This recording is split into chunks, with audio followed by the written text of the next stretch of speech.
The newsday continues here on One News Now. I'm Riza Diaz.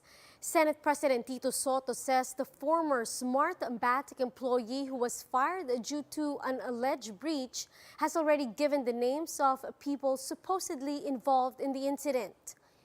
Recall that the Comelec assured that the said alleged breach is not connected to the May polls. Soto said that the NBI is continuing its investigation on the matter. The welcome development is that the National Bureau of Investigation has investigated him already. He has given names and dates and places. He has a sworn affidavit already. 15 towns in one city in Cagayan have been identified as areas of concerns in the May elections. Cagayan Police said that Bugay, Bagao, Tuao, Amulong, Peña Blanca, Enrile, and Rizal are under red category or areas of grave concern. Now, this means that these areas, which have a history of election-related violence, are being monitored. Police and military personnel have been deployed in these areas. 36 volcanic quakes were recorded at the Taal volcano in the past 24 hours. PVOX reports that there was also an upwelling of hot volcanic fluids in the main crater, while up to 900-meter plumes were observed. Meanwhile, sulfur dioxide emissions averaged at over 2,400 tons on Friday. PVOX also warns volcanic tsunamis are still possible if stronger eruptions occur and urges residents in the area to prepare for possible evacuation if the situation intensifies. Taal remains under alert level 3. Passengers of MRT-3 have topped 300,000 on Friday. The rail line reported that the MRT-3 trains carried over 309,000 commuters on April 1st. The MRT-3 will continue to give free rides until April 30. The recent rehabilitation of this rail line increased the number of passengers allowed per train set. We'll be back with more stories after the break. Keep it here on One News.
You're still watching One News Now. I'm Riza Diaz.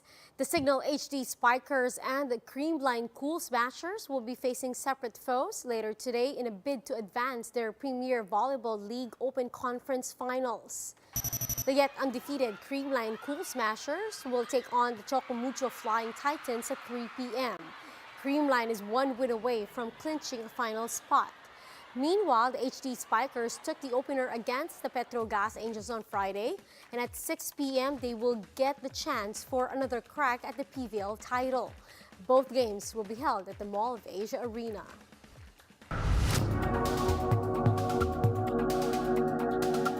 Prices of food staples such as bread, meat, and cooking oil have jumped as the global economy is burdened by the pandemic and the ongoing Russia-Ukraine conflict. More details in this Bloomberg Quick Take.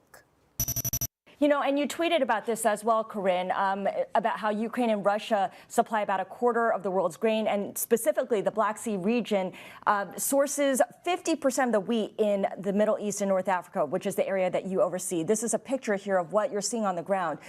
How is the region coping? I mean, tell us about the prices and the price increases. How are people changing their daily diets as a result? Is there no more supply at this point?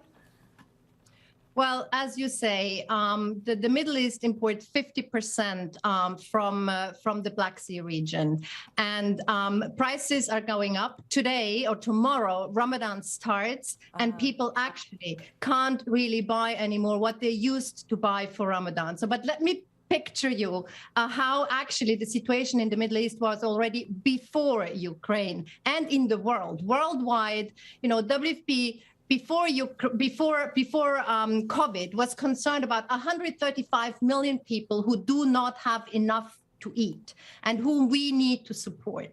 Because of this toxic combination of conflict, climate change, and COVID, and the economic impact of that, this has jumped up to 280 million in the world that now do not have enough to eat. And many of them are in the Middle East, where conflict has been raging in many, many countries. And so Ukraine comes on top of this. And so, you know, we already see in Lebanon, actually, there are shortages of bread on the shelves because Lebanon, for example, doesn't have strategic stocks of wheat anymore. Because you remember the blast 1.5 years ago, where all the silos have been destroyed. And so they now will have a longer lead time and higher prices for wheat to come in. Corinne, I'm wondering in terms of support here, where is any support coming from and where else does it need to come from to help close these gaps that you're seeing? Well, the World Food Programme will be asked to step in and will have to step in to support a much higher number of hungry people in the Middle East. And so the problem is that for us, the prices are also increasing. We now see per month, we have to spend $70 million more because of this combination of COVID, climate change, and now Ukraine. And that reduces our purchase power. It reduces the government's purchase power, who are actually starting to not be able to give subsidies to the people at the level that they have been giving. And so in the end, it's the people who will suffer from it. And what is required? Well, it is required that they are getting support, that their purchase power is increased, that they can buy again what they need for their families. Otherwise, they will fall into hunger, and we will have to support them. And those are the top stories of the hour. Join us later again at 1:30 in the afternoon as we continue to monitor the day's biggest stories. You can also catch One News on Signal Play app. Register for a free account now, www.signalplay.com, and stream One News live anytime, anywhere.